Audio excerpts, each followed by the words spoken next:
Great. Thank you for being here. I know that this is the last morning of an extraordinary we space that we've been creating. So I deeply appreciate your being here. Thank you, Barbara. Thank you, Bence. And the whole Hungarian team. You've been so awesome.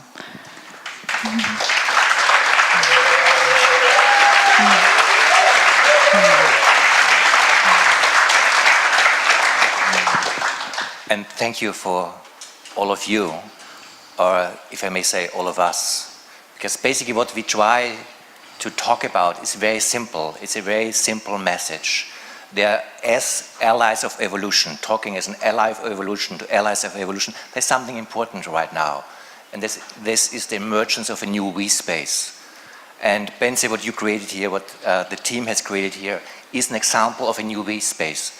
And we just want to emphasize at the end of this conference how this is an important, crucial ingredient of the evolution of consciousness and culture. Absolutely. There's something happening in the we. You feel it here. We're all here looking for our tribe, looking for a deeper sense of belonging. There's also a sense that somehow we have to come together in a new way in order to respond to the crises that we're facing. That we can't do it through a simple expert is going to tell us what to do model. Somehow the collective intelligence of humanity has to come together in a new way. So there are these, what's popping up are all these experiments in creating new ways of being together. And as Barbara mentioned before, particularly coming from a German culture, the we is not unproblematic. There are forms of we which really are dangerous. So we have to see, on one hand, we are in a situation where I think we all are aware we desperately need new forms of a we culture, and we also know there are forms of we culture that we really have to be wary about. So how can we move forward, not avoid the need of coming together, but also find the right way to really appreciate what our shared culture of modernity and postmodernity has brought to us, which is our individuation. Mm. I will bring the mic closer to my... Is that better? Is that better? Okay. Good. Let's start by talking about what do we mean by we? Because there's a we space everywhere that we are. The I that we track so much in development creates different we's. And usually when we think about we think about a we in which here I am as an individuated person, and there you are, and you, and you. And this relational field, this shared space that we create is often what we think about as we. And this is a very important ingredient of we. To see you, to really see you, to really see you, to really be in relationship is a beautiful part of a we culture that we have to really develop, that we really have to embrace. And at the same time, we have to see that maybe in a we field, there's more. There's a third element. There's a third element that we think is maybe the center element of a new we culture. And we saw this in the constellation work. There's something emerging in the whole that includes the me, you, and you, and all the constellations, all the systems. But the whole in itself is more than just the coming together of the parts. The whole has its own reality, and to become aware of this whole reality creates a different and maybe new quality of we. So let's go a little bit more slowly into that. So to really realize at every level of I, there is a possibility for a kind of we. That for most of human culture, or the history of human culture, we existed as something that was pre-individuated, in which the we was a collective, a culture, a tribe, a religion, from which one could not stand separate. That was a field, an embeddedness. And in the last 2,000 some years, humanity has been, as a whole, has been on a project of individuation. And this is what all of our beautiful developmental models track, is the growing capacity for our individuation. But that individuation then creates a very highly individuated we, where we see ourselves as primarily myself. And that was absolutely essential in terms of creating the capacity to take responsibility. And when we talk about we, I think we really have to appreciate I. And one term that we came up with in our work is the term trans-individuation. Because what we think that maybe in order to embrace this space that we are together in, we need not less of myself, not less individuation, we need more of it. More in the sense that I, in all what is the beauty of our individuation, what is the beauty of our individuation? That I can choose. There is no responsibility with an I sense. There has to be someone who says, I do this, I don't do this. The beauty of the tribal we, the pre-individuated we, is that we were together as one. The downside was there was nobody who could go out because there was no life outside the tribe. Literally, there was no life outside the tribe. The birth of the individual was the birth of the person who said, I'm not just a tribe. And of course, this power of choice has a lot of negative qualities, but it has also, in the core, the positive quality, the power of choice. And trans-individuation, as we understand it, just means this power of choice can be also used to reconnect. And part of what's been happening, which is so much of what this conference is about, is that we as individuals feeling this longing, feeling this desire for something deeper, something more connected, the whole movement toward spiritual practice, toward the movement toward spirituality, the being spiritual but not religious perhaps, but we know that the authentic word of religious, we're talking about a religiosity, that we're longing for something. And in that, we've developed ourselves to be able to be in touch with deeper dimensions of being. And now in this opportunity for we, this inner focus becomes you could say, wider focus, an integrative focus, so that we're able to hold together at a deep level of being, a we, a collective, and to become awake to the fact that there is a whole that we are already part of and that exists at the deepest level of ourselves. Just maybe to connect it also to our shared experience with our constellation work a couple of nights ago, the night before yesterday. Because when you just recollect your own engagement in that, there was something going on that was beyond ourselves. And I was part of it, and I was very aware of my responses to all of that. And there is a focus point where I could see me in this collective process that we are going on, but there's a perspective where the process as a whole became visible, and what was emerging between us as a whole was more than just my relationship to that. And our capacity and willingness to not just see me in this wholeness of this constellation, but the wholeness of the constellation to show up as it is, not separate from myself, is an engagement for a new consciousness of wholeness, a new consciousness of a we culture that makes a difference that is crucial for not us here only, but for us as a culture.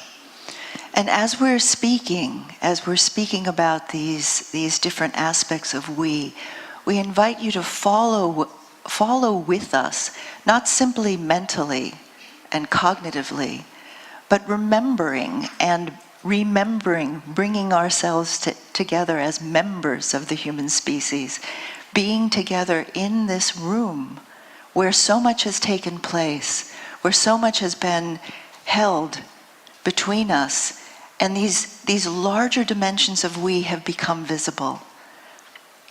Maybe just as an experiment, you can be aware of how you are here as a person, I as Thomas, and experience your presence in this room.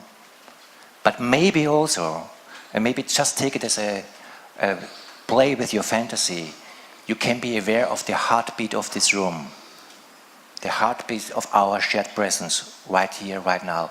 And it doesn't matter how much this is fantasy or reality, there's something where this room is breathing, where we are breathing as a whole, in the multiplicity of who we are, but also in the unity of who we are.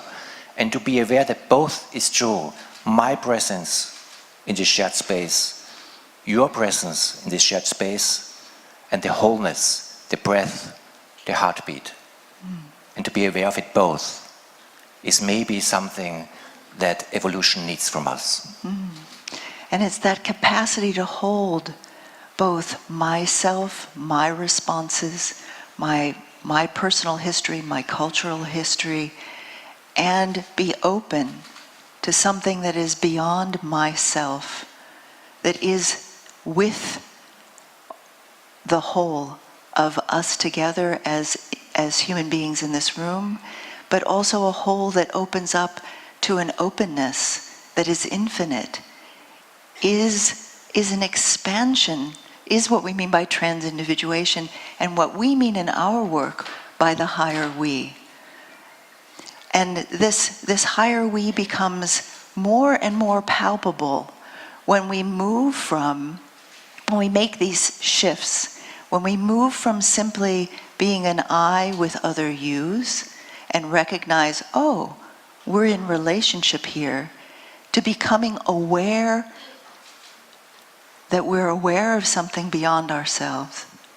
Because the we field that we are talking about, this we space that we are talking about, exists in different manifestations. There is a we field that exists always, all the time, as soon as we are in a relationship, if we are aware of it or not. There is a we space that exists completely independent if we are aware that it does, always. But, and that's a crucial but, there's a decisive point of change of quality when this we space becomes self-aware. It's, to my understanding, similar to our individuation process. We were individuals before we became aware that we were individuals. Our process of becoming human was becoming aware that we are individuals. That's why we are Homo sapiens sapiens, self-reflective capacities of individuation. And our individuality changes dramatically in the moment that we not just were individuals, but we were conscious that we were individuals. And similar, the we space changes dramatically when it's not just is, but we together are aware that this is so. There's a different quality in the moment of the recognition of self-awareness. And then when we realize that, oh, there's something precious to the fact that we're becoming aware that there's a field between us, that there's something between us that inherently is meaningful. When we become aware of that and begin to care for that, when we bring our hearts to that, there's something else that begins to happen. You could say, in a sense, that we begin to explore the re-enchantment of the world, that something precious and beautiful is possible and is alive between us through our humanity, through our consciousness, through our care. And in this, new qualities arise. We are conscious being, and everyone experiences to some degree, I'm conscious. But in this shift of the we space, sometimes the way at least I would describe it, the consciousness becomes very, very, it's not just me being conscious, there is a co-consciousness. Consciousness is something I'm sharing, I'm together with you right now. Consciousness is not happening here, consciousness is happening between us as us. And the quality of consciousness in the moment that I really, not intellectually but experientially, I'm aware that this is not a separate process. I am conscious of you. But consciousness is something that is emerging between us, as us. The quality of consciousness changes dramatically. And as we explore this, as we begin to say, what is this between us, and begin to work this, we find that something begins to emerge, that there are intuitions and flashes of insight that are not personal, that appear to be emerging from the place in between us, that there's a co-creativity that's possible, that is different from the my creation, my impulse, my insight, but it emerges from the space in between us. So this co-creativity seems to have an intelligence, just like we saw in the constellation work, that there's an intelligence in this field together that is somehow has access to things that are beyond what it is that I know, but is something that becomes available to us as we begin to work this space between us. And this is something that's powerful in constellation work as we experience, but it's also powerful how we live our life. Part of our attempt, how we do our magazine, the Evolve magazine, is to live from this co-creative, co-intelligent impulse, where basically the process of creation of something like a magazine, and it can be anything else, is not that I bring my creativity and you bring your creativity, that we focus what kind of intelligence is emerging between us as we do what we do. And here maybe is a little bit of the gender work. That in this process, what happens is that this polarity of eros and agape comes to a different synthesis. That in our holding of the whole, in our openness to the whole, something unfolds between us. And that we each need to be participants that can do both, that can hold the whole and can allow and be tuned into the impulse of unfolding. Usually we see eros and agape in a polarity, and somehow this polarity doesn't go away. But usually we see eros as this leaning into the unfolding of the new, and agape as this holding of the whole. But in a way that we become aware that we are not separate from the whole. The holding and the unfolding of the new become one. We just really want to make you aware more deeply, more consciously, that there is an extraordinary experiment happening on this planet right now. And it is an experiment about we. If you think about the last several thousand years as being a move towards individuation that kind of was initiated by the axial age and the religions and spiritual practices that move forward from that moment toward an individuated self. We're at an inflection point, and you can see it here with all these experiments with circling and different forms of leadership work and different aspects of we work that is coming forward right now. We even see this as a second axle age. That's part of what we use as a term in our work, because like the emergence of the I in the individuation, there is a new emergence of a new we that we seem to experience right now. And what you said, it's happening all over the place in all different forms. It seems that evolution is experimenting, and it doesn't matter which experiment will be the successful ones or not. It's important that we engage. And what we need is a dialogue of dialogues, a we space of we spaces. So basically, that the we space of we spaces that we in the end are, the cosmos, can unfold through us. Thank you.